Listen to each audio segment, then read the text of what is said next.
this adab.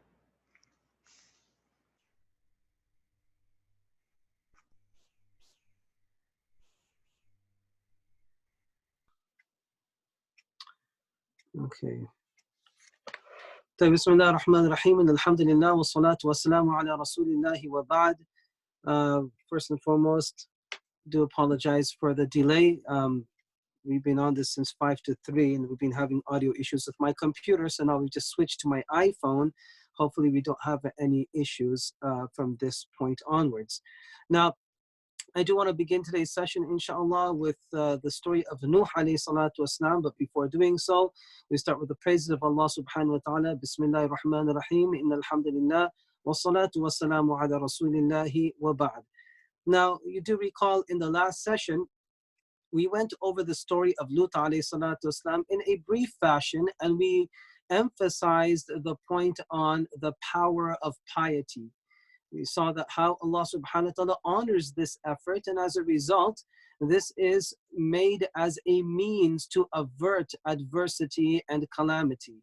And we saw this in the story of Lut alayhi salatu wasalam.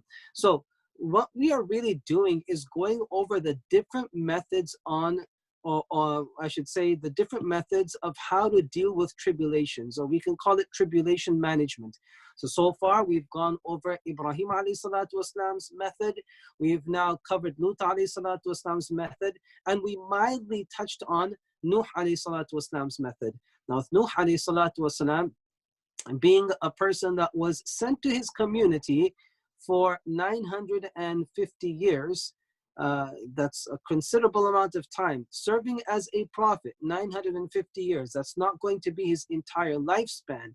His lifespan is something that is better known to Allah subhanahu wa ta'ala. But in terms of his execution of his duties and his designation, that was the span that Allah subhanahu wa ta'ala had given him, as we see in Surah Al-Ankabut. Okay, so what happens at the end?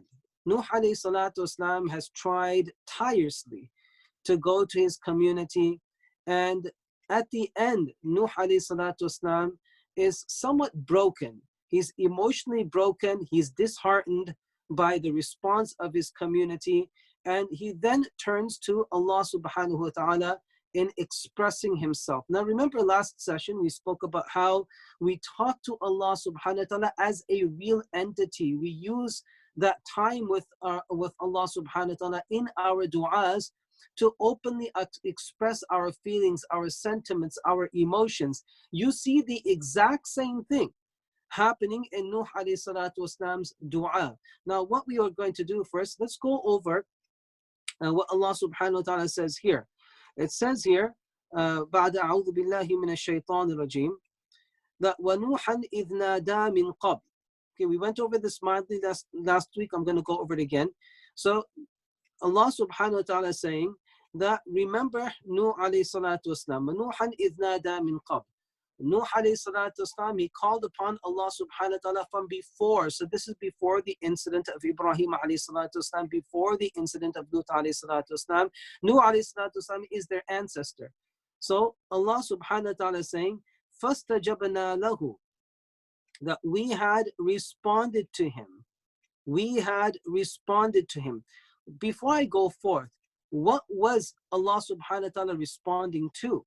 So if you have your Quran on you right now, what I want you to do is turn to Surah Nuh. Surah Nuh, this is found in the 29th juz. It's chapter number 71. Surah Nuh is chapter number 71. So what I want you to do is look at verse number, let me just go over this. قَالَ رَبِّ إِنِّي دَعَوْتُ. So verse number 5. From verse number 5 onwards, you're seeing now Nuh alayhi salatu wasalam sharing his pain and his anguish with Allah subhanahu wa ta'ala. That's what you call a dua. Okay? The dua is not just basically saying a few Rabbanas that we have memorized when we were children. It's an open expression about what we're going through. Okay, what is it that we're experiencing? What are the hardships we're going through? Even though this is all known by Allah subhanahu wa ta'ala, but it's part of conversing with Allah subhanahu wa ta'ala. So you see here, a real conversation going on. Let's go through some of them, right? He's saying that Rabbi inni da'awtu qawmi laylan wa nahara. He's talking about how he went about executing his duties, saying, my Lord, indeed I had called my community, da'awtu qawmi, I called my community night and day, laylan wa nahara. But فَلَمْ يَزِدْهُمْ دُعَائِي إِلَّا فِرَارًا. My calling had only progressed and advanced and increased, running inside them. That anytime I come close, it's like, oh, he's back, and off they go. Like they didn't want to have anything to do with Nuh alayhi salatu wasalam. Now you and I, if we were to experience that just once or twice, imagine how distraught we would be. Nuh alayhi salatu wasalam experiences for approximately 950 years. Okay, for the greater portion of that mission. That's a long period of time. Okay, that's not something we can blink over. You and I really can't completely digest, and we can't completely understand the length of that time, because for us living in this world where everything is basically at a flick of a finger, okay, where everything has got to be done at an ultra speedy rate, you and I can't really relate with 950 years, because that's a considerable amount of time. So 950 years of constant rejection, constant mistreatment from his community, constant ignoring from his community. So Allah subhanahu, he's now saying that وَإِنِّي كُلَّمَا دَعَوْتُهُمْ لِتَغْفِرَ لَهُمْ جَعَلُوا أَصَابِعَهُمْ فِي آذَانِهِمْ وَاسْتَغْشَوْا ثِيَابَهُمْ وَأَصَرُّوا وَاسْتَكْبَرُوا اسْتِكْبَارًا ثُمَّ إِنِّي دَعَوْتُهُمْ جِهَارًا ثُمَّ إِنِّي أَعْلَنْتُ لَهُمْ وَأَسْرَرْتُ لَهُمْ إِسْرَارًا. Right? I'm just going to cover this much. There's so much more. Pretty much the entire, or I should say the majority of chapter number 71 is the dua of Nuh alayhi salatu wasalam. Okay, this is where we learn how dua is made, how we go about now conversing with Allah, sharing our feelings with Allah subhanahu wa ta'ala. This is what the hadith refers to, ad-dua mukhul ibadah. That dua is the essence of worship, okay? Because the whole point of worship is to recognize and connect with Allah, and you have successfully accomplished that when you are now engaged in dua. You're connecting with him, you're recognizing him, and that's why you're expressing yourself to him. So what does he say? He says, every time I called them in order for you to forgive them, and that is going to be through their adoption of the faith. They adopt it, they now become admitted into Allah's mercy, and the first step inside that mercy is a categorical forgiveness of all the person's life sins, okay, without any strings attached. So what would happen? جَعَلُوا أَصَابِعَهُمْ فِي آذَانِهِمْ. Every time I'm going to them with your message, they're putting their fingers in their ears, don't want to hear it. Or let's take it a step ahead. وَاسْتَغْشَوْا ثِيَابَهُمْ. They would take their clothes or their shirts and they would just cover themselves. Okay, so these are all expressions of telling Nuh alayhi salatu wasalam, get lost, get away from here, go away, we don't want you here. Okay, so Nuh alayhi salatu wasalam is now, after 950 years, is expressing this pain, okay, this constant struggle that he's had to go through. At the end, we go towards the end of the surah, and Nuh alayhi salatu wasalam then says, Rabbi, he's saying that رَبِّ لَا تَذَرْ عَلَى الْأَرْضِ مِنَ الْكَافِرِينَ دَيَّارًا. رَبِّ لَا تَذَرْ عَلَى الْأَرْضِ مِنَ الْكَافِرِينَ دَيَّارًا. He's basically asking Allah subhanahu wa ta'ala to not spare any disbeliever on the planet. Okay, wherever they are, just do away with them. They've had almost a millennium to basically consider, to digest, to absorb, to process, and to accept this message, but this is what their behavior is saying, that they're not interested. Well, Allah, just do away with these people. So رَبِّ لَا تَذَرْ عَلَى الْأَرْضِ مِنَ الْكَافِرِينَ دَيَّارًا. And then he also gives his rationale.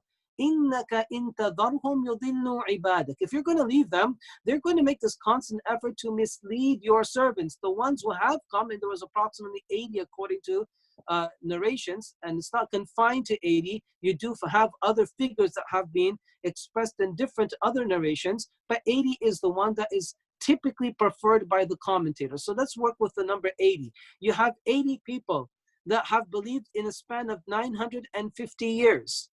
And Nuh alayhi salatu wasalam is saying that if you're going to leave these people, these 80, they're also going to be misled. Okay, they're not going to be spared by their mischief.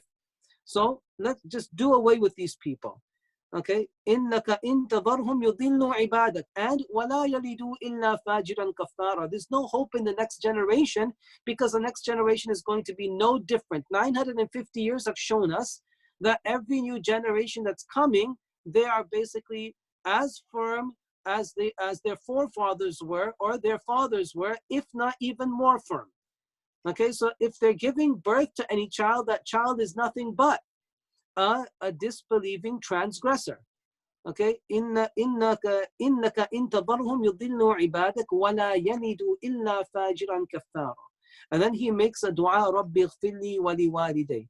Wallah, forgive me and my parents. Wa liman dakhala bayti, and those believing men and believing women who enter my home, my dwelling.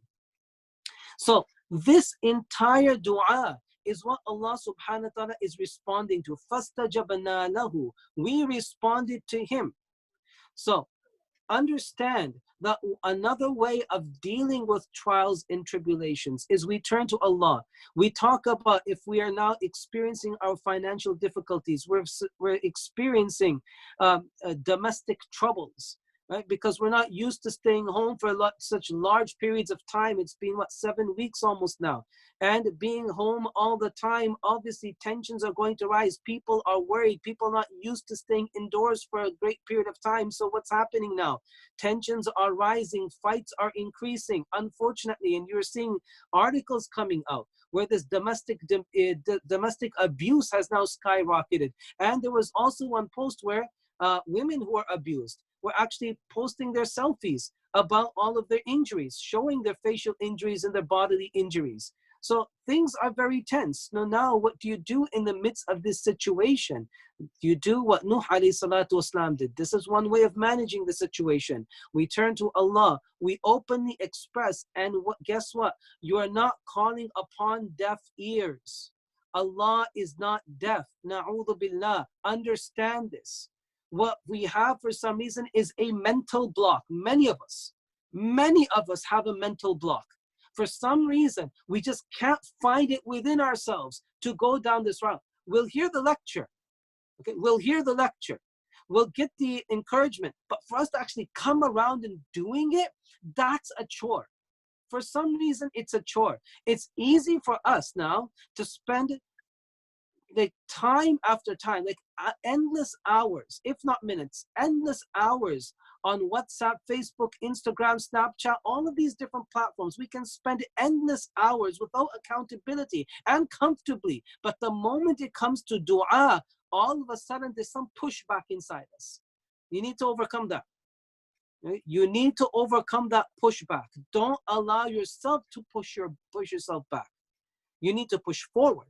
Get yourself on that musalla, extend those hands and start crying in front of Allah subhanahu wa ta'ala. Express yourself. There is no being who is better to speak to than Allah. Period. There's no discussion after this. There is no being to speak to and to converse to better than Allah. And guess what? You're talking to a being that can do something about it. Okay? Understand this. You're talking to a being that can do something about it. Many times we can go to family, we can go to friends, we can go and express the troubles that we're going through, but their hands are tied as well. What can they do about it? The most they can do is serve as a shoulder to lean on and an ear to serve. That's all. They can lend you their ear and you can speak, but beyond that, there's no practical action they can take to help your situation. Okay, that is the thing. That is the unfortunate reality. But that's not with Allah. With Allah subhanahu wa ta'ala, you are speaking to a being that can get matters resolved. And wallahi al-azim, Allah subhanahu wa ta'ala is ni'mal mawla wa ni'mal nasir. Ni'mal mawla wa ni'mal nasir. He's the best guardian and he's the best helper. So this is what we need to steer ourselves to. Allah subhanahu wa ta'ala will respond in his way, and many a times when you're sincere and when you're turning to Allah subhanahu wa ta'ala in a genuine fashion. I'm telling you from my personal life experience, many a times results materialize in ways you did not expect. It just happened. How? Wallahu alam. And you can't even rationalize it. Like, it's completely beyond one person's thinking. Like, how could this have happened? But it happened. Allah subhanahu wa ta'ala gets things done. Okay? That's the being you want to turn to. And remember, you treat Allah as Allah. We've had to emphasize this over and over again. You treat Allah as Allah. What does that mean? You recognize Allah as the master, not someone that you are giving orders to. We don't give orders to Allah. We make requests to Allah. We express humbleness in front of Allah. We show our humility in front of Allah. That is who Allah is. Allah is the supreme being. We are the servants. So let's come around to that. Instead of treating Allah as a servant, which means you pull Allah out when you need Him, when you don't need Him, you shelf Him. And then when you are speaking to Him, you're speaking aggressively. Oh Allah, do this for me. Oh Allah, do this for me. No, you don't speak aggressively to Allah. You speak humbly and softly to Allah subhanahu wa ta'ala. The way Zakaria alayhi salatu wasalam had spoken to Allah subhanahu wa ta'ala, and you can check the opening verses of Surah Maryam in order to get a better idea of how you go about expressing yourself. Zakaria alayhi salatu wasalam's dua is recorded there. And he said, this is what we need to come to terms to. If we can manage to put ourselves on this platform, life is going to be completely different. Completely. And that's something that is yet to be experienced by many Muslims. Okay, by many Muslims. We have yet to experience that. We can't limit Allah to just a name that is referenced at times of religious gatherings or religious settings. Allah has to be a real being that we connect to. And let's make that Allah a real being for us today. Okay, as of today, inshallah. When we're fasting, we know who we're fasting for. When we're praying, we know who we're praying to. When we are now making dua, we know the capability of that being that we are making dua to. He is ala kulli shay'in qadir. He is capable of all things without limitations. Okay, so that's the being that we want to turn to. So Allah is saying, فَاسْتَجَبْنَا لَهُ. We had responded to him. And then what happens as a result of that? وَنَجَّيْنَاهُ فَاسْتَجَبْنَا لَهُ فَنَجَّيْنَاهُ وَأَهْلَهُ. We had responded to him, and we saved him and his family. فَنَجَّيْنَاهُ وَأَهْلَهُ. We saved him and his family. The family that we're talking about is the family that was now subscribing to the faith of Nuh alayhi salatu wasalam, which was only 3 of his sons, Sam, Ham, and Yafith. Okay, Sam, Ham, and Yafith. These are the 3 sons. He has another son that is going to be spoken about. You find more details of his story in Surah Hud. And he has a wife that unfortunately did not support or subscribe to the message and the mission of Nuh alayhi salatu wasalam, and you can see her being referenced in the concluding verses of Surah Tahrim. Okay, so this is and Surah Tahrim is in the 28th juz. So these people are not considered family. Okay, the thing that bonds us together is Iman. If that Iman is not there, then there is no real bond. The only bond is going to be a bond of community, a bond of human brotherhood, but not what we call a brotherhood that is based on faith, which is the essential form of brotherhood. So Allah subhanahu wa ta'ala says, we saved him and his family. From what? Min al-karabil azim, from the great anguish. This is a compound anguish, a compound sorrow, a compound distress. Distress in this world and distress in the hereafter. The distress in this world is first and foremost seeing everything that you worked for being washed away. And then eventually your life being taken away, right? Through the tsunamis or through the flood that has come and washed people away. That is the great anguish. Losing life in an unfavorable fashion, and then only to be resurrected on the day of judgment in another and a permanent unfavorable fashion. Okay, so Allah subhanahu wa ta'ala is saying we saved him and his family from the great anguish. وَأَهْلَهُ مِنَ الْقَرْبِ الْعَظِيمِ وَنَصَرْنَاهُ مِنَ الْقَوْمِ الَّذِينَ كَذَّبُوا بِآيَاتِنَا. And we assisted him. وَنَصَرْنَاهُ. We assisted him From who? مِنَ الْقَوْمِ الَّذِينَ كَذَّبُوا بِآيَاتِنَا, from the community that had rejected our signs and had rejected our verses. Whatever messages were given to them, whichever signs that were given to them, they had resorted to rejection, and they had thus turned against Nuh alayhi salatu wasalam. So Allah subhanahu wa ta'ala is saying that eventually we had assisted him. Eventually, look, Nuh alayhi salatu wasalam had to wait a considerable amount of time to see favorable results. And favorable meaning that he is now spared of the hostilities and the abuses of the community. He had to wait. Allah subhanahu wa ta'ala answered, no, and he delivered. But he delivered at a time that Allah subhanahu wa ta'ala decided, and that decision is left solely to the discretion of Allah. But Nuh alayhi salatu wasalam did see brighter days. Same thing with us. We turn to Allah subhanahu wa ta'ala. Inshallah, we're not going to have to wait 950 years. Don't worry about that. Allah has not put our lifespans that long. Our lifespans in comparison to the people amongst our ancestors, our early ancestors, are really, comparatively speaking, a blink of the eye. 60 to 70 years on the average basis, that's nothing. Okay, and I'm telling you, all of us right now that have lived for a considerable amount of time, you know how fast life has gone. You look back and you think, wow, 20 years have already gone, 30 years have already gone, 40 years have already gone. Where did they go so quick? All of us can relate with this. Time goes quick.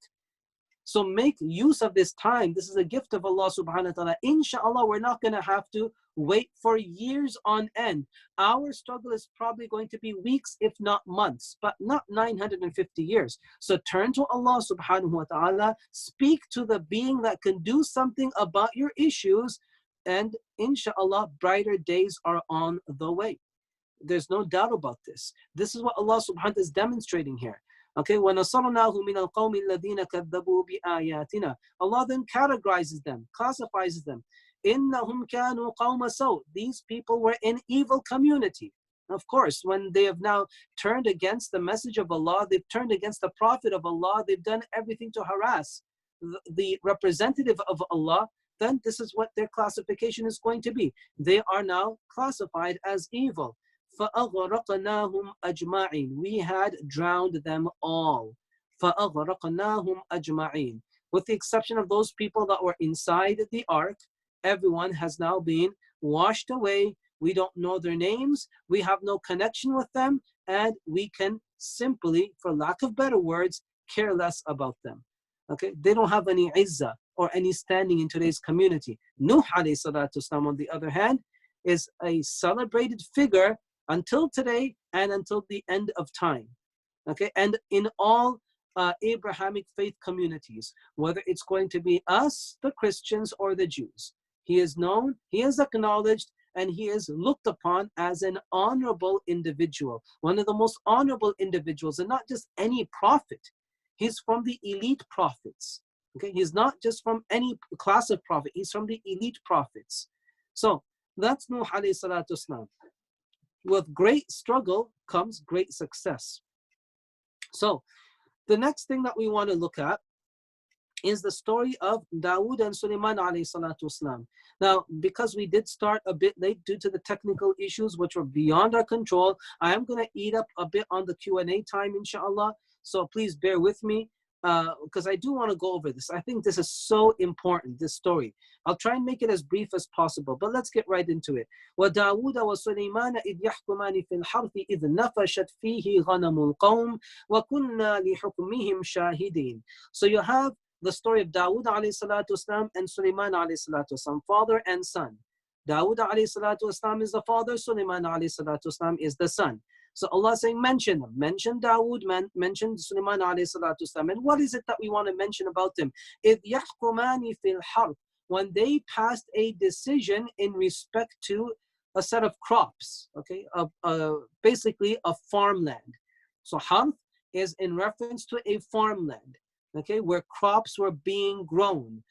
A case was presented to them and they made a decision. Now, when we say they, Dawood alayhi salatu wasalam makes one decision. Sulaiman alayhi salatu wasalam makes another decision, which he goes and presents to his father Dawood alayhi salatu wasalam. And Dawood alayhi salatu wasalam honors this decision and implements this decision. Now keep this in mind. Dawood alayhi salatu wasalam is playing a dual role.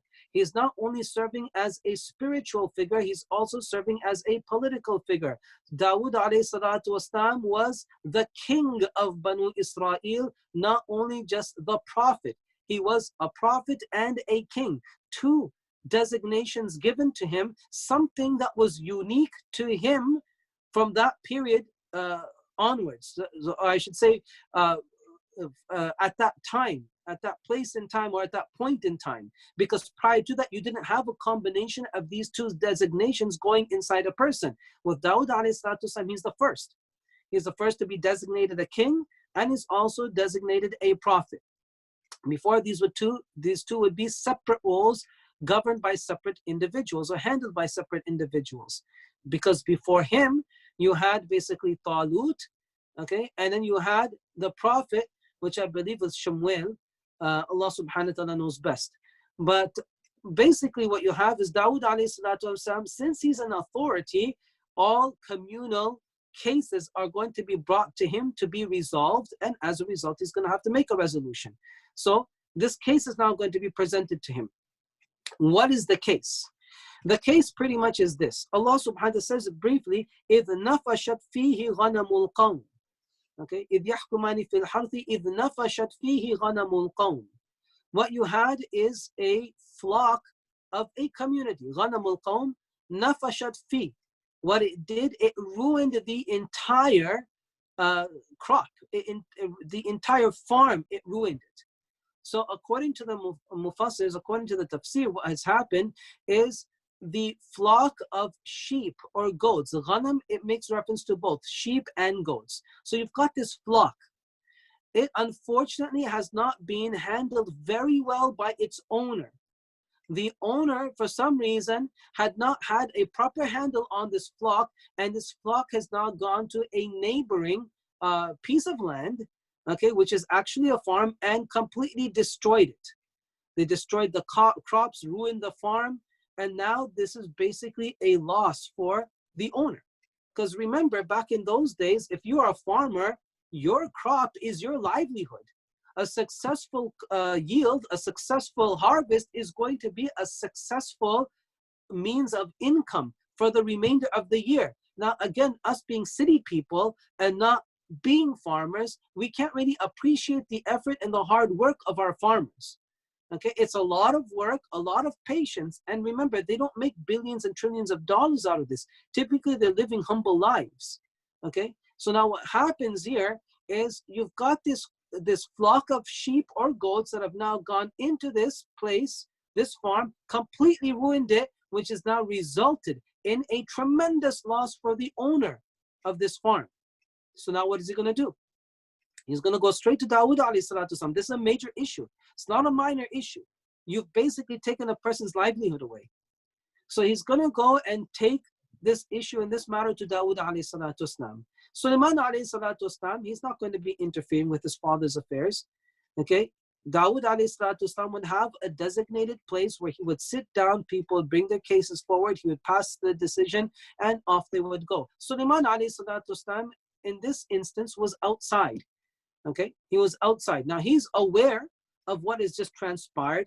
Now he knows his case has gone to his father, but he's curious as to what his father is going to decide in this matter, because it's a complicated matter.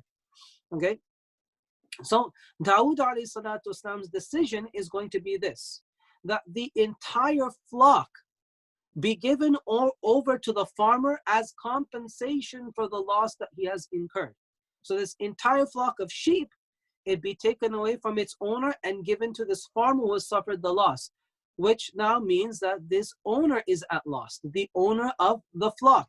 Now you have to also understand, being farm people, having flocks, having livestock, that's also a huge commodity, okay, because that's also a means of livelihood. How so? It's a means of nourishment. You slaughter the meat and you eat it, or you sell it, and other people are now benefiting from it, you basically use its hair or use its skin as its fleece, I should say. You use its fleece to sell, make an income out of it. Or if it's an ewe, you can use its milk and you can sell it, you can drink it. So now this entire flock going, that's not an easy departure. Now you've basically left this guy all of a sudden empty-handed, if that was all he had. Okay, those are huge commodities back in those days, and they still are today. But because we're not so connected with this type of lifestyle, being city people, we can't have the full appreciation of it. Okay, so understand what has happened. One guy has suffered a loss because of another person's carelessness. This carelessness has resulted in whatever his assets were being transferred to the other person. Case closed. Off they go. They encounter Sulaiman alayhi salatu wasalam. Sulaiman alayhi salatu wasalam is curious. He wants to know what decision was just passed. And what happens as a result is they do share with him. And Sulaiman alayhi salatu wasalam then goes back to his father. And he says that, there could be a better decision for this. Look at how he words it. He is now going to his father, and in a respectful fashion, he is putting an opinion forward. And this is the point I wanted to make today. Okay? Being open to consulting with the family instead of making independent decisions, being open to hearing what other people have got to say, because even though at this point in time, Dawood alayhi salatu wasalam is the prophet and the king. He's the ultimate authority of the land. Okay? Sulaiman alayhi salatu wasalam is a son. He hasn't been granted prophethood at this moment. He is a son. Okay? His son is now coming to him and offering a suggestion. This is how families are brought together, where the person that's in charge of the family is open to sitting down with the rest of the family in times of adversity and consulting with them, bringing them all together, making this a team effort. The hearts are then united. Everyone's got one common goal to work towards once they've come to a decision, and there's nothing but mutual harmony. This is another thing that we must implement at the time of adversity, that we work with the family, not work against the family. At times, yes, it's not going to be music to our ears, and definitely there are family members that we don't get along with. That's probably in every single household. There are family members we just don't get along with. However, at times of adversity, we must put our differences aside. We have to access the help of Allah. And that's going to happen when we first unite our hearts. Let bygones be bygones. Let the past go. Don't live in the past. This is one of the biggest issues that we have. We just don't want to let go of the past. We want to live there. We want to stay there. And we want to complain about it as well at the same time. No, let it go. What's happened has happened. Move forward now. Look forward. There's a brighter future forward, and you can make it as bright as you want. It's all left in your hands. It's all your decision as to how you want to live your life going forward. You can't. You choose to be a hostage of your past. Remember that. You choose that. No one can force you. You choose to be a hostage of your past. You can let go. You can free yourself of that past. You can make amends. And you can move forward. Yes, making amends requires crushing our ego. That's what it means. And this is the time that we do it in the month of Ramadan. Crush that ego. Okay? Crush it. Step on it. Okay? And move forward, inshallah. And when we come together, I'm telling you, it's much more of a better feeling and a better environment than to continue maintaining hostilities. Hostilities don't get us anywhere. Okay, so let's be a person of humbleness and humility. And this is how we do it. In the times of adversity, we come together, we sit down, we address the issue, we consult, we hear every person out. And guess what? There's going to be someone in that room that is going to have a brilliant idea. But the only time that idea came forth is when we gave the platform to express it. When we gave the platform to express it. That's what, what's it called? Sulaiman alayhi salatu wasalam, or I should say Dawood alayhi salatu wasalam did. He allowed Sulaiman alayhi salatu wasalam to express himself, even though he's a son. Didn't say, sorry, you know how we say, बच्चा है, इसको क्या पता है? This kid, what does he know? Typically, especially in our South Asian culture, we love to dismiss people. We love it. It's in our veins. It's in our blood. It's in our system. We just dismiss people in the blink of an eye. Stop that. Because guess what? It doesn't lead to any healthy results. Don't dismiss people. Dismissing people means that you have a superiority complex, and superiority complex is something Allah abhors and He hates. He doesn't love it. So Sulaiman alayhi salatu wasalam is given the chance to express himself. And this is another point I want all of us to understand. The understanding of the situation is given by Allah. Look at the next verse. فَفَهَمْنَاهَا سُلَيْمَانَ فَفَهَمْنَاهَا سُلَيْمَانَ. We had given the understanding of this matter to Sulaiman alayhi salatu wasalam. Sulaiman alayhi salatu wasalam offers a better solution in which there's a win-win situation for everyone. Because in the case, in the decision that Dawood alayhi salatu wasalam has made, it's a win for one but a loss for another. Sulaiman alayhi salatu wasalam is going to suggest something else. Win for both parties. And how so? So he's going to put this in front of Sulaiman alayhi salatu, Dawood alayhi salatu wasalam. And that is, why don't you do this? There should be basically a temporary exchange.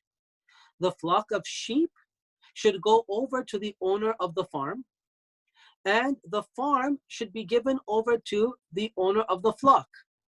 What the owner of the flock is now going to do is he's going to farm for an entire year and make the crop reach that level at which they were destroyed at. Okay, the moment it's reached that level, because obviously it wasn't harvested, right? So the moment it reaches that point where the previous year the flock had destroyed it at, that farm be given back over to the farmer, and the flock of sheep be given back over to the owner of the flock. In the meantime, for this one whole year, the owner of the farm will now take advantage of this flock. He can go ahead and milk it. He can go and basically nourish himself through it. He can take advantage of the children they're going to have. He can use its fleece and so forth. He will treat it as his own for an entire year. Now, once the farm has been restored to the way it was, the flock goes back, the farm goes back, and everyone lives happily ever after. And this solution, this win-win situation, was something that Allah had given Sulaiman alayhi salatu wasalam the understanding of. What do we understand from this? Knowledge is a right of Allah, and the understanding of that knowledge is also a right of Allah. It's not our right. Allah grants it to whoever He wants, how much He wants, whenever He wants. So this is where we have to be humble. We don't go into a situation thinking, I've got this, I know everything, I don't need to talk to anyone. No, you'll be surprised. I can say from my own life experiences, just by humbling ourselves and getting a second opinion or a third opinion, wow, it opens up many dimensions.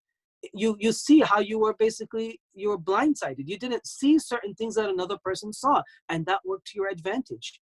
So this is another tactic that we employ during the time of adversity.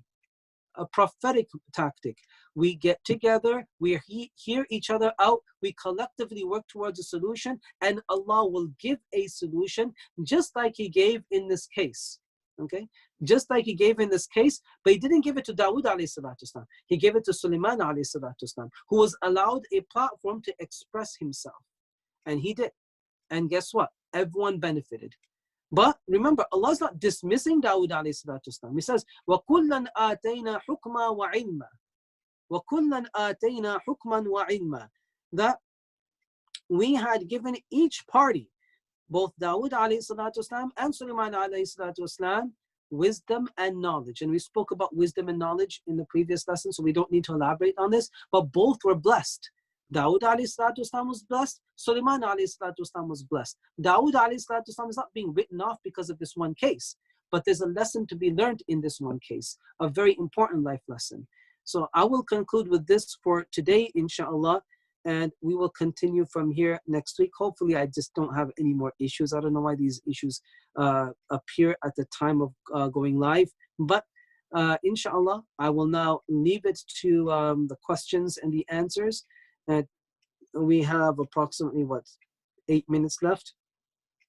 So I'll leave it to you, inshallah. Subhanallah bihamdi, subhanakallahumma bihamdik, nashhadu an la ilaha illa anta, nastaghfiruka wa natubu ilayk. I will now look. Okay.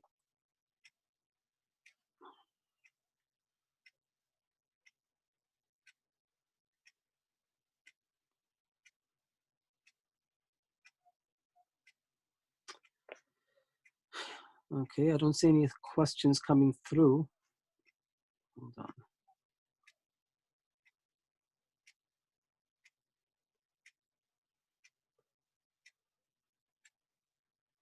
Sorry, I just saw something. Chat. Okay. When Allah subhanahu wa ta'ala talks about considering the 7 heavens, are these heavens we can see, i.e. in Surah Nuh? No, not necessarily. Okay, yes. No, it's not something that have to be visible. Okay, but the thing is that its existence is definitely got to be acknowledged. Okay, and that's what Allah subhanahu wa ta'ala spoken about these 7 heavens time and time again, and we can definitely get more details of what these 7 heavens are about when we look at the ahadith of the Mi'raj, right? The Prophet sallallahu alaihi wasallam's ascension. So the Prophet sallallahu alaihi wasallam himself explains what he had experienced, and he's also, if you look in the tafsir of Ayatul Kursi, any tafsir, when he says wasi'a kursiyyuhu as-samawati wal ard, the Prophet sallallahu alaihi wasallam there has explained the comparison between one sky and another. So it's not something that's visible to the naked eye, but its existence is going to be acknowledged because it's something that Allah subhanahu wa ta'ala has created and spoken about. Okay.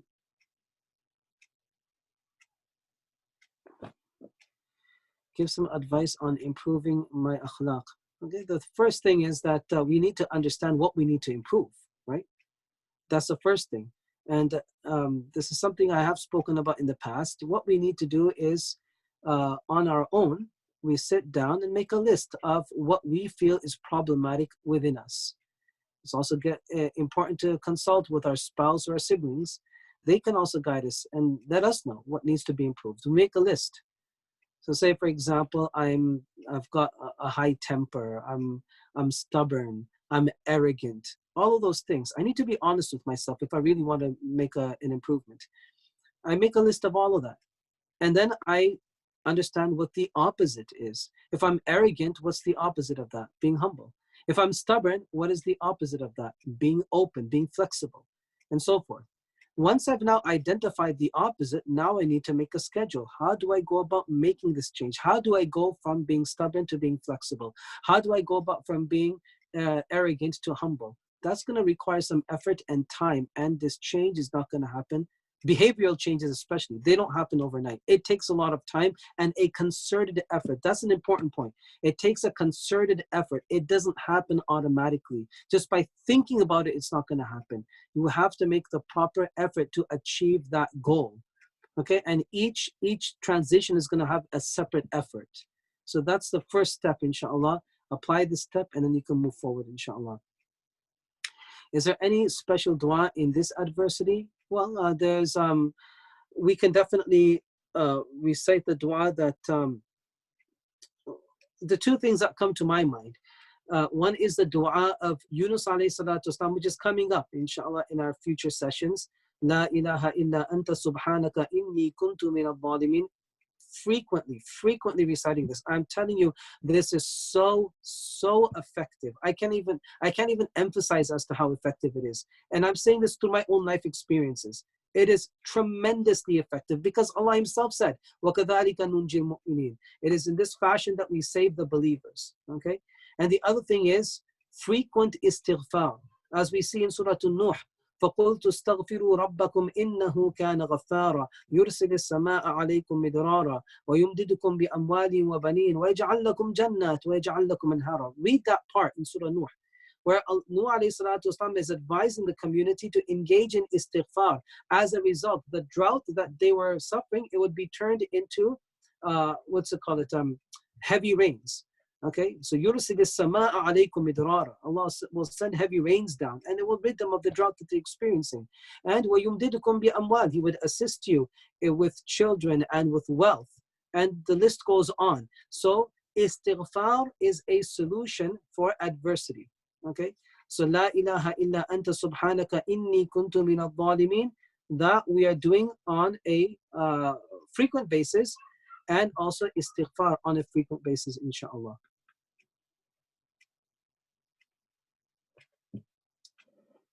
Okay. Any other questions?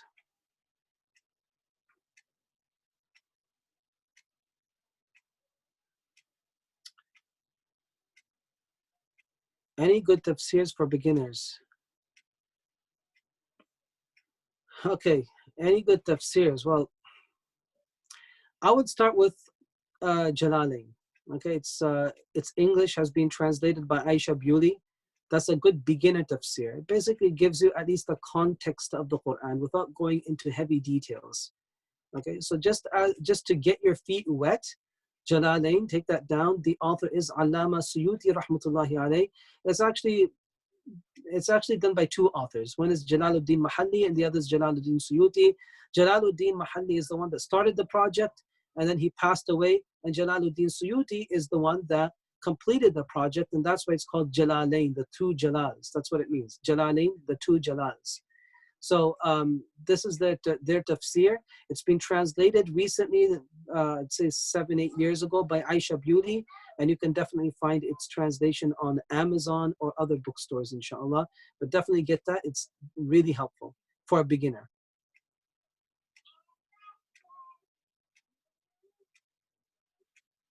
Okay. I would also recommend Ustad Rashad Jamir's translations of specific surahs. He's done 5 surahs in total. Rashad Jamir is the name that you want to search. And I believe his books are also available on Amazon. But basically he's done a tafsir on Surah Waqiyah, Surah Rahman, Surah Yasin, Surah Kahf, I do believe I said Surah Mulk. So these 5 surahs he's done.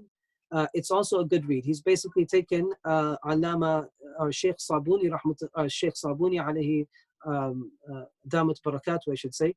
He's taken his work and done a translation of it. And Sheikh Sabuni, his tafsir is the first tafsir I ever read in my life. And I've always been hooked on it. It's brilliant, his tafsir. So he's done an English translation of that. That's also a good read, inshallah. It's perfect for a beginner as well, inshallah. Okay, is that it?